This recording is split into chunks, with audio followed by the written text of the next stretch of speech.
In the pursuit of stardom, how Ranveer Singh become so irrelevant. जी हाँ, आज हम उसी स्टार की बात करने वाले हैं जिसका कंपैरिजन एसआरके से एक वक्त हुआ करता था। और तो और आज जो रणबीर कपूर बॉलीवुड का आप फेस बन ही चुके हैं, उनसे ये एक्टर कई मामलों में बहुत आगे थे, मूवीज से लेके बॉक्स ऑफिस कलेक्शन तक। लेकिन ऐसा आखिर हुआ क्या जो आज के वक्त में जहाँ रणबीर कपूर तो बॉलीवुड के बिगेस्ट एक्टर बनने की रेस में बहुत आगे निकल चुके हैं, वही रणवीर सिंह का आज कोई नाम तक नहीं लेता। नाम तो आप छोड़ ही दो, लेकिन धुरंधर के टीजर से पहले तो रणवीर सिंह को तो लोग लगभग भूल ही चुके थे। उनका सोशल मीडिया पे बहुत ज्यादा मजाक बनने लग गया था उनकी पर्सनल लाइफ को लेकर, या वो जिस तरीके से ड्रेस करते थे उस वजह से। इस सब के चक्कर में लोग भूल चुके थे ये वही बंदा है जो अगर किसी कैरेक्टर में अगर घुस जाए तो हमें सिर्फ कैरेक्टर नजर आएगा, रणवीर सिंह नहीं। लेकिन ऐसा आखिर इनके साथ हुआ क्या? तो जब रणवीर सिंह ने अपना डेब्यूट मूवीज में किया था तो वहीं से इनकी गाड़ी निकल पड़ी थी, जहाँ इनको किसी और ने नहीं बल्कि करण जौहर ने अपने बैनर के अंदर लॉन्च किया था। जहां रणवीर सिंह ने 2010 की बैंड बाजा बारात से लेके 2019 की गली बॉय तक लगभग 13 मूवीज की थी। जहां उन्होंने बैंड बाजा बारात, लेडीज वर्सेस रिक्की जैसी एवरेज मूवी तो दी ही थी, लेकिन अपने एक्टिंग से डिसपॉइंट तो उन्होंने बिल्कुल भी नहीं किया था ऑडियंस को या क्रिटिक्स को। वही उन्होंने लुटेरा, किल दिल, दिल धड़कने दो, बेफिक्रे जैसी फ्लॉप मूवीज भी दी थी, जिनसे उन्हें उस वक्त तो कोई फर्क नहीं पड़ा अभी के जैसे। वो भी मैं आपको आगे समझाता हूँ। लेकिन इन्हीं मूवीज के बीच में रणवीर सिंह की वो भी मूवीज आई जिन्होंने उन्हें एक बड़ा स्टार बनने की ओर पुश किया। जी हाँ, मैं बात कर रहा हूँ बाजीराव मस्तानी, गली बॉय, पद्मावत, गुंडे, सिम्बा जैसी बड़ी मूवीज की, जो कि एक बहुत ही बड़ी हिट साबित हुई। और तो रणवीर सिंह ने ऐसी एक्टिंग की कि जिसको देखकर सब के सब चौंक गए। लेकिन गड़बड़ भी यही से चालू हुई थी। सो इन मूवीज के साथ साथ रणवीर सिंह का फैशन सेंस भी बहुत ज्यादा बदलता गया, जहाँ वो अवार्ड शोज, एयरपोर्ट, मीडिया के सामने अजीबोगरीब कपड़े पहन के आने लग गए। और जी हाँ, हमें ये मानना पड़ेगा शुरुआत में उनको फायदा भी बहुत ज्यादा हो गया, लोग उन्हें नोटिस करने लग गए, सोशल मीडिया पे उनकी बात होने लग गई। लेकिन रणवीर सिंह ने इसका कुछ ज्यादा ही ओवरडोज कर दिया, जहाँ वो कुछ ज्यादा ही और एनर्जेटिक दिखने लग गए। और तो और वो कुछ ज्यादा ही और एक्टिंग भी उस वक्त करते थे। और इसी सब तमाशे के बीच में माचिस की तीले का काम किया कॉफी विद करण के एपिसोड ने, जहाँ रणवीर और दीपिका आए हुए थे। और वहाँ दीपिका ने ऐसी कंट्रोवर्शियल चीजें बोली जिसको देखकर सबको रणबीर कपूर दीपिका के विक्टिम लगने लग गए। और इसी सब के बाद हुई दीपिका पादुकोण और रणवीर सिंह की पीआर एक्सपोज, जहां हम सबको इनकी पीआर ने इन दोनों कपल को ऐसे दिखाया कि जैसे ये दोनों कपल मेड इन हेवन है, एकदम पिक्चर परफेक्ट। लेकिन ये दोनों कपल और इनकी पीआर एक चीज भूल गई कि परफेक्ट जैसी कोई भी चीज होती ही नहीं है। और जब आप लोगों के सामने आर्टिफिशियल होके आओगे तो आज नहीं तो 10 साल बाद ही क्यों ना आप खुद ही अपने आप को फेक नहीं दिखा पाओगे। और वही इन दोनों के साथ भी हुआ, जहाँ उनके और दीपिका के एपिसोड ने रणबीर की इमेज को और ज्यादा ही खराब करने का काम किया। और इस चीज में कहीं ना कहीं दोष भी खुद रणबीर सिंह का ही है, जहाँ उन्होंने अपने एक्टिंग से ज्यादा अपने शादी के चर्चे मशहूर किए कि कैसे वो एकदम परफेक्ट हस्बैंड है, वो कितने बड़े ग्रीन फ्लैग है, एकदम पिक्चर परफेक्ट हस्बैंड। उनकी पीआर ने हमें यही बेचा, ना कि उनके कैरेक्टर्स को। रणबीर कपूर के एक्टिंग को उस वक्त उनकी पीआर ने बेचा ही नहीं, और यहीं पर ये फंस गए। जहाँ कड़वा है लेकिन सच है, बॉलीवुड में आज तक जितने भी बड़े सुपरस्टार, मेगा स्टार बने हैं, वो अपने मूवीज में तो ऑरा रखते ही है, लेकिन साथ ही साथ वो अपने रियल लाइफ में भी ऑरा कैरी करते हैं, जहाँ उन्हें देखते ही हमें ये फीलिंग आ जाती है ओके ये कोई शख्स है।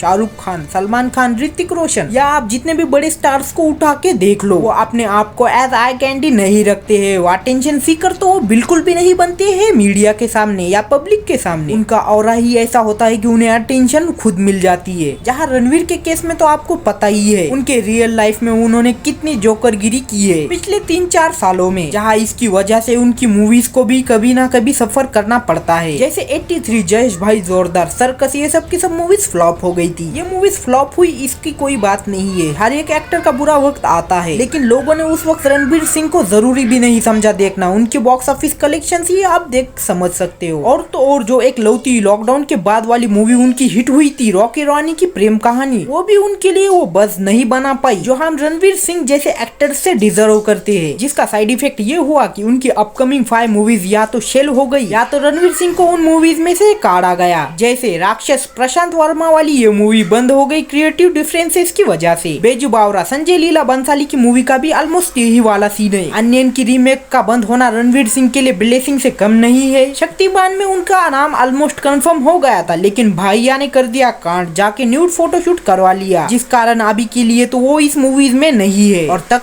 इस मूवी को तो आप भूल ही जाओ। लेकिन अब चीजें लाइन पे आती हुई दिखाई दे रही है, जहाँ देर से ही सही लेकिन रणवीर सिंह को असली प्रॉब्लम समझ आ चुकी है, मोस्ट प्रोबेबली जो की है उनका जोकर वाला बिहेवियर। अब इंस्टाग्राम साफ हो चुका है, धुरंधर का टीजर भी एकदम धांसू वाइब दे रहा है, जिससे मोस्ट प्रोबेबली रणवीर सिंह का कमबैक हो ही जाएगा, ऐसा हम उम्मीद कर सकते हैं, क्योंकि भाई अपनी जनरेशन का one of the best actor है रणवीर सिंह। अगर इनको खो दिया ना, ये हम सब के लिए ही बहुत बड़ा नुकसान है। जहां आप होप सो कि रणवीर सिंह को भी वो बड़े प्रोजेक्ट मिलने लग जाए और वो भी रणबीर कपूर के लीग में आके खड़े हो। वैसे आपका क्या ओपिनियन है इसको लेकर मुझे कमेंट में जरूर बताएं। मैं मिलता हूँ आपसे अगली किसी वीडियो में, तब तक के लिए अपना ख्याल रखना, बाय।